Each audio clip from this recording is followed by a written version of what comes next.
Viewers, welcome to Saiper international. आज हम आपके लिए लेके आए हैं घर में बिकाई 3 पीस। इस आर्टिकल की बात करें तो बहुत ही प्यारा बटन दिया गया है। नेक की बात करें तो बहुत ही प्यारी जूल दिए गए हैं। फ्रंट में डमी पॉकेट आएगा, साथ में बेल्ट आएगा, बॉटम में प्लेन आएगा।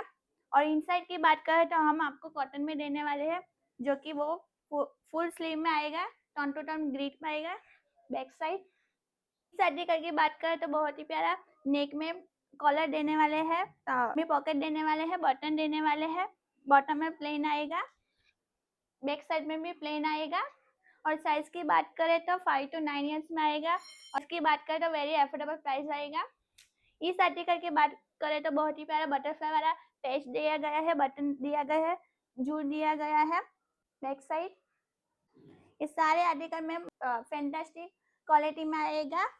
ये इस आर्टिकल की बात करें तो बहुत ही प्यारा बोर्ड दिया गया है। ये फ्रंट में आपको कोटी में दिया गया है, जो कि वो सेपरेट आएगा, फुल स्लीव आएगा, बैक साइड में प्लेन आएगा। इस आर्टिकल की बात करें तो नेक में बहुत ही प्यारी जूल देने वाले हैं, बॉटम में प्लेन देने वाले हैं, डमी डेनिम मटेरियल में आएगा फ्रंट और बॉटम। इस आर्टिकल की बात करें तो बहुत ही प्यारी डमी पॉकेट दिया गया है, बॉटम फ्रंट में बटन दिया गया है, बैक में प्लेन दिया गया है। इस सारे आर्टिकल आपसे मिस ना हो जाए, जो जल्दी से अपना ऑर्डर बुक करे सैपर इंटरनेशनल में। Thank you.